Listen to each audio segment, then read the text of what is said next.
2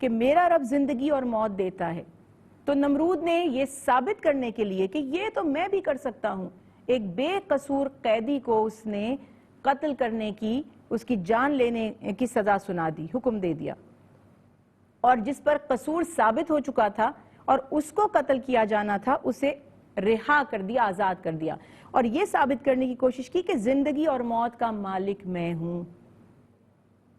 ابراہیم علیہ السلام نے فرمایا میرا رب سورج کو مشرق سے لاتا ہے، اگر تم رب ہو تو اسے مغرب سے لا کر دکھا دو۔ فَبُہِتَ الَّذِي کفر، لاجواب ہو گیا، وہ کافر ہکا بکا ہو گیا، اس کو کچھ سوجا نہیں، اس کو کوئی جواب بند نہیں پڑا۔ لیکن بہرحال جس کو ایمان نصیب نہیں ہوتا تو لاکھوں دلیلوں کے باوجود بھی نہیں ہوتا۔ تو بات یہ ہے کہ اللہ سبحانہ وتعالیٰ نے ہر قسم کے ظاہر اور پوشیدہ، چھوٹے اور بڑے شرک کی نفی کر دی، اور کیسے فرمایا؟ اللہ الصمد، اللہ بے نیاز ہے، سیلف سفیشینٹ، ہمارا محتاج نہیں ہے۔ اسے اس بات سے فرق نہیں پڑتا کہ لوگ اس کی عبادت کرتے ہیں یا نہیں کرتے، کوئی اسے مانے تو اس کی شان بڑھتی نہیں، کوئی اس کا انکار کرے تو اس کی شان میں کوئی کمی نہیں آتی۔ یعنی اللہ تعالیٰ کو ہمارے کسی عمل کی ضرورت نہیں ہے، دراصل یہ تو اس کا احسان ہے، یہ تو اس کی رحمت ہے، یہ اس کا فضل ہے کہ اس نے ہمیں عبادت کا حکم دیا۔ جب ہم بندگی کرتے ہیں، جب ہم عبادت کرتے ہیں تو ہم اللہ سبحانہ و تعالی کا قرب اور اس کی طرف سے نعمتیں پاتے ہیں۔ اسی لیے فرما دیا کہ وہ کسی چیز کا محتاج نہیں۔ ہم روزہ رکھتے ہیں، ہمیں اللہ کا تقرب، اس کا قرب، اس کی رضا حاصل ہوتی ہے، ہمارے گناہ بخشے جاتے ہیں، ہمیں گناہوں سے بچنے کی پریکٹس ہوتی ہے، ہمارے اندر تقوی پرہیزگاری پیدا ہوتی ہے۔ ہم نماز پڑھتے ہیں، لا تعداد اس کے سارے فوائد اور فضائل ہمیں نصیب ہوتے ہیں۔ ہم خیرات کرتے ہیں تو وہ ہماری خطاؤں کے اور بڑے بڑے گناہوں کے معاف کیے جانے کا ذریعہ بن جاتا ہے، ہمارے مال میں اضافے کا، برکت کا سبب بن جاتا ہے۔ ہم حج پر جاتے ہیں، ساری خطائیں معاف ہو جاتی ہیں، اللہ کی رحمت میں آ جاتے ہیں، امن میں آ جاتے ہیں، ہمیں امان مل جاتی ہے۔ ہر عبادت، چاہے ذکر ہو یا صلات ہو، ہمیں ہی اس کا فیض پہنچتا ہے۔ کوئی اللہ کو نہیں مانے گا تو اس کی شان میں کمی نہیں آئے گی۔ یہ دنیا کے لیڈرز جیسا معاملہ نہیں ہے، یہ بادشاہوں کا، جو ریاست کے بادشاہ ہوتے تھے ان کا معاملہ نہیں ہے کہ اگر لوگ انہیں ووٹ نہیں دیتے، اگر لوگ انہیں بادشاہ تسلیم نہیں کرتے، اگر لوگ ان کے ہاتھ پر بیعت نہیں کرتے تو وہ بادشاہ نہیں رہے گا یا وہ سربراہ نہیں رہے گا۔ اللہ تو مالک ہے، چاہے پوری کائنات بھی نعوذ باللہ اللہ سبحانہ وتعالیٰ سے کفر کرنے لگے، پھر بھی مالک تو وہی رہے گا، اس کی شان میں کمی نہیں آئے گی۔ اس بات کو سمجھ کر جب ہم عبادت کریں گے کہ ہم اتنے عاجز اور اتنے بے بس ہیں اور ہمارا رب اتنی قدرت، اتنے اختیار والا ہے، تو یہ اس کا فضل ہے کہ اس نے، اب آپ اس کی مثال یوں سمجھ لیجئے کہ آپ کے پاس آلریڈی، فرض کیجئے بہت سے ملازمین ہیں گھر میں، بہت سے ملازمین ہیں، لیکن آپ کو ایک شخص کے حال پر رحم آتا ہے، آپ سوچتے ہیں کہ میں کسی طرح اس کی مدد کروں، اور آپ اس کو کہتے بھئی میرے گھر آ جاؤ ملازمت کرنا، یا میری کمپنی یا میرے آفس میں جو بھی جگہ ہے۔ اب آپ نے صرف اس کو اضافی تنخواہ دیا، آپ کو اس کی ضرورت نہیں تھی۔ اب وہ سمجھنے لگے کہ جی سارا کام میرے بل بوتے پہ ان کا چل رہا ہے، تو یہ اس کی خوش فہمی ہوگی۔ اس نے صرف آپ کو سپورٹ کرنے کے لیے، آپ کو مدد دینے کے لیے ایک اضافی پوسٹ قائم کی اور اس پر آپ کو بٹھا دیا۔ آپ کو چاہیے کہ اس کی مہربانی کا اعتراف کریں۔ یہی معاملے کو یہاں سمجھ لیجئے کہ اللہ کے پاس عبادت کے لیے کرو بیاں لاکھوں تعداد میں موجود ہیں، اسے ہماری کسی نماز، کسی نیکی کی ضرورت نہیں ہے۔ اگر ہم یہ کام کریں گے تو سراسر بھلا ہمارا ہی ہوگا۔ اسی لیے کہا اللہ بے نیاز ہے، کس کبھی چھوٹی سی نیکی سے راضی ہو جاتا ہے، کبھی دل میں ریا آ جائے تو بڑی بڑی نیکیاں بھی ضائع ہو جاتی ہیں۔ لم یلد ولم یولد، یہ کانسیپٹ کلیئر ہو گیا۔ دیکھیے ماں باپ اور اولاد کی حقیقت ایک ہی ہوتی ہے، یعنی جس کی اولاد ہوتی ہے یقیناً وہ بھی کسی سے پیدا ہی ہوا ہوتا ہے۔ تو یہ ایک سلسلہ چلتا آتا ہے جو انسانی بقا کا اور فروغ کا ایک نارمل ایک قدرتی ذریعہ ہے کہ انسانوں سے اولادیں پھیلتی ہیں، ان کی اولادیں، ان کی اولادیں اور ان کی اولادیں، نسل در نسل یہ سلسلہ چلا جاتا ہے۔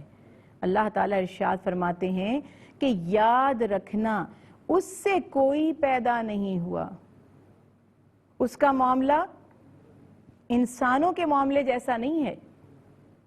اس نے تخلیق تو سب کو کیا، جیسے ایک جنرلی ہم یہ بات کہتے ہیں اللہ نے ہم سب کو پیدا کیا، اللہ نے پوری کائنات کو پیدا کیا۔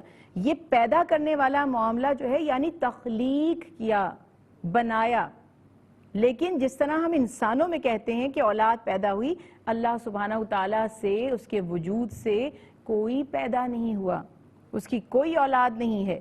جن قوموں نے انبیاء کو اللہ سے منسوب کیا، کسی نے عزیر علیہ السلام کو اللہ کا بیٹا قرار دیا تو کسی نے عیسیٰ علیہ السلام کو اللہ کا بیٹا ٹھہرایا، معاذ اللہ، کسی نے فرشتوں کو اللہ کی بیٹیاں بنا دیا۔ تو اللہ سبحانہ وتعالیٰ فرماتے ہیں کہ اس سے کوئی پیدا نہیں ہوا اور نہ وہ کسی سے پیدا ہوا، اس کی اولاد بھی نہیں، اس کے ماں باپ بھی نہیں، کیونکہ اولاد اور ماں باپ کی حقیقت ایک ہی جیسی ہے۔ اب آپ یہ دیکھیے بادشاہ کا اگر بیٹا ہے، اس کا ولی عہد ہے، تو کل کا بادشاہ ہوگا، اس کا بیٹا اس کا ولی عہد ہے، وہ کل کا بادشاہ ہوگا۔ معاذ اللہ، اگر ہم اللہ سے اولاد کا عقیدہ منسوب کرتے ہیں تو اس کا مطلب کہ معاذ اللہ جو اللہ کی اولاد ہے وہ بھی پھر خدا ہے، پھر جو اس کی اولاد ہے وہ بھی خدا ہے، تو یہ سلسلہ تو تھمے گا ہی نہیں۔ اور رول اللہ کا، فطرت کا، قدرت کا یہ ہے ایک خدا ہے، وَإِلَٰهُكُمْ إِلَٰهٌ وَاحِدٌ لَا إِلَٰهَ إِلَّا هُوَ، کوئی معبود نہیں ہے اس کے سوا، وہ تمہارا ایک ہی معبود ہے۔ اور پھر فرمایا وَلَمْ يَكُنْ لَهُ كُفُوًا أَحَدٌ، اب ہم معاذ اللہ کے ساتھ کسی کو شریک نہیں ٹھہراتے، ہم شرک نہیں کرتے نا، ہم تو نہیں کہتے کہ اللہ کا کوئی بیٹا ہے، ہم تو نہیں کہتے کہ کوئی اللہ کی بیٹیاں ہیں، لیکن ایک اور بھی انداز ہے شرک کا، جیسے نمرود نے بات کہی نا زندگی اور موت، تو میں بھی دے سکتا ہوں۔ مشرکوں نے ہر چیز کے خدا الگ بنا رکھے تھے، یہ اولاد عطا کرتا ہے، یہ حفاظت کرتا ہے، پروٹیکشن ہمیں دیتا ہے، یہ جو ہمارا معبود ہے یہ ہمیں بیماری سے تندرستی یعنی شفا عطا کرتا ہے، یہ ہماری جان کی حفاظت کرتا ہے۔ ہر کسی کے عمل کے حساب سے سب نے الگ الگ خدا بنا لیے۔ ساری عبادت، سارا عمل، ساری نیکی اللہ کے لیے ہے۔ اب آپ یہ سوچیں گے کہ معاذ اللہ ہم میں سے تو کوئی شرک نہیں کرتا، الحمدللہ ہم تو مسلمان ہیں، لیکن ایک پہلو ہم نظر انداز کر دیتے ہیں۔ دیکھیے کسی کو اپنا مالک مختار ماننا اس سینس میں بھی ہے کہ کوئی ہمیں اللہ کے حکم کے خلاف کام کرنے کا حکم دے، کوئی اتھارٹی، کوئی ہمارا جو بھی باس کہہ لیجئے، سربراہ کہہ لیجئے، ہمارے سر پر جو بھی ہے، یا ہم کسی سے محبت کرتے ہیں یا ہم کسی کے تابع ہیں، اگر وہ ہمیں اللہ سے بغاوت کی طرف لے جائے، اگر وہ ہمیں حرام کو حلال کرنے پر اکسائے، اگر وہ ہمیں حرام کاموں کی دعوت دے، ہم نے اس کی بات مان لی، تو یہ بھی تو شرک کی ایک قسم ہو گئی نا، کہ ہم اس سے تو ڈرے، ہم اس سے تو خوف زدہ ہوئے، ہم نے اس کی اطاعت تو کی مگر اللہ کی اطاعت نہیں کی۔ تو نماز میں بار بار ہم یہ اقرار کر رہے ہیں، اعتراف کر رہے ہیں کہ میرا معبود اور کوئی نہیں ہے۔ یہ نفس بھی تو بت ہے جس کی ہم عبادت کر رہے ہیں، نفس جو کہتا ہے وہ کرتے ہیں، جو اللہ کہتا ہے وہ نہیں کرتے، نفس گناہ کی طرف لے جاتا ہے اور اللہ سبحانہ وتعالی ہدایت کی طرف۔